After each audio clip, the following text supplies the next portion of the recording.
اعوذ باللہ من الشیطان الرجیم، بسم اللہ الرحمن الرحیم۔ سورۃ البقرہ کا آخری رکوع شروع ہو گیا ہے۔ قرآن پاک کی سب سے بڑی صورت اب آخری مرحلوں میں ہے، اور یہ جو آخری رکوع ہے نا، اس میں بھی بنیادی عقائد، بنیادی توحید اور بنیادی چیزیں بتائی گئی ہیں۔ جیسے سورہ بقرہ جب شروع ہوئی تھی اس وقت بتایا گیا تھا نا کہ 3 قسم کے لوگ ہوتے ہیں: مومنین، کافر، منافق، اور پھر ہر کسی کی ایک بتائی گئی تھی عادات کیا ہوتی ہیں، ان کے کیا کیا احکام ہیں۔ اس کے بعد پھر بنی اسرائیل کے واقعات چلے، بنی اسرائیل کی غلطیاں بیان کی گئی، انہوں نے کیا کیا ان کے خطائیں تھیں، کیا کیا گناہ تھے، کیا کیا قصور تھے۔ پھر بہت سارے احکام آئے۔ یہ مطلب سورہ بقرہ یوں پورشنز میں ڈیوائیڈ ہے، حصوں میں تقسیم کی گئی ہے۔ پھر تھرڈ حصہ جو تھا وہ آیا احکامات کا، جس میں یہ لین دین کے احکام، سود کے احکام، تجارت کے احکام، اور اسی طرح طلاق کے احکام، اس طرح کے مختلف احکام وغیرہ آئے۔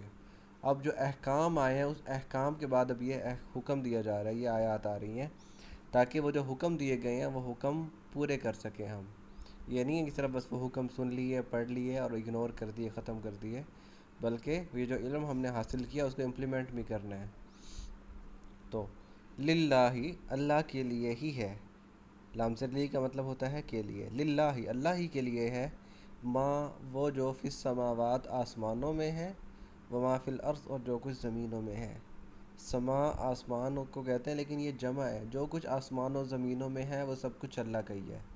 یعنی اس سے مراد یہ ہے کہ وہ اللہ کی ملکیت ہے اور اللہ کے ہی اختیار میں ہے، اللہ کو اس کا مکمل اختیار بھی حاصل ہے، اور ان سب چیزوں کا مرجع جہاں لوٹ کر جانا ہے وہ بھی اللہ ہی کی طرف لوٹ کر جانا ہے۔ تینوں مفہوم اس آیت میں داخل ہے کہ للہ ما فی السماوات و ما فی الارض، جو کچھ آسمانوں اور زمینوں میں ہے سب اللہ ہی کی ملکیت ہے، اسی کے اختیار میں ہے اور اسی کی طرف لوٹ کر جانا ہے۔ وَإِنْ اور اگر تبدو تم ظاہر کرو گے، بدا یبدو کا مطلب ہوتا ہے ظاہر کرنا۔ وَإِنْ تبدو اگر تم ظاہر کرو گے، ما فی وہ جو انفسکم جو تمہارے دلوں میں ہے، جو تمہارے اندر نفسوں کے اندر ہے، اگر تم اسے ظاہر کر دو، او یا پھر تخفوہ تم اسے چھپاؤ۔ خفیہ یخفو جس کا مطلب کہتے ہیں خفیہ، چھپانا۔ تو جو کچھ تمہارے نفسوں میں ہے اسے چاہے ظاہر کر دو یا تم چھپاؤ اسے، یحاسبکم وہ محاسبہ کرے گا، حساب کرے گا۔ محاسبہ کہتے ہیں حساب کتاب کرنا، کسی سے حساب لینا۔ یحاسبکم وہ حساب کرے گا، بہی اس کا، اللہ اس کا حساب بھی کرے گا۔ یعنی جو کچھ تم سوچتے ہو وہ چاہے تم اسے چھپاؤ یا اسے ظاہر کر دو تو اللہ تم سے اس کا حساب کتاب کرے گا۔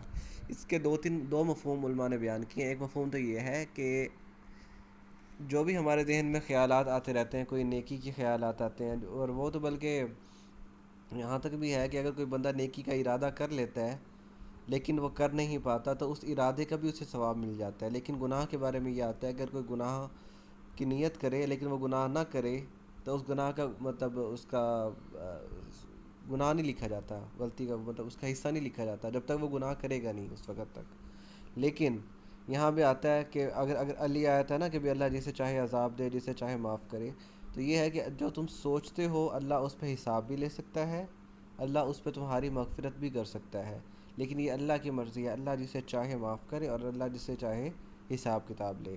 لیکن ایک مفہوم اس کا یہ ہے کہ اس چیز کا حساب، یعنی اسے مراد یہ ہے کہ ما فی انفسکم سے مراد کہ جس چیز کا تم مصمم ارادہ کر لو۔ ایک تو ہوتا ہے نا نیت ہونا، کسی کا کوئی گناہ کرنا ہے، اور ایک ہوتا ہے کہ مکمل ارادہ کر لینا، مصمم، عزم کہتے ہیں، عزم کر لینا، عزم کہ بھی یہ گناہ کرنا ہے، لیکن وہ کسی مطلب کسی مجبوری کی وجہ سے کوئی ایسا رکاوٹ آ گئی، جیسے کسی کو قتل کرنے کا ارادہ کیا، مکمل ارادہ ہو گیا، لیکن کسی مسئلے کی وجہ سے وہ چلا گیا کہیں، یا اور کوئی وجہ ہوگی کہ وہ اسے قتل نہ کر سکا، ارادہ مکمل کر لیا تھا۔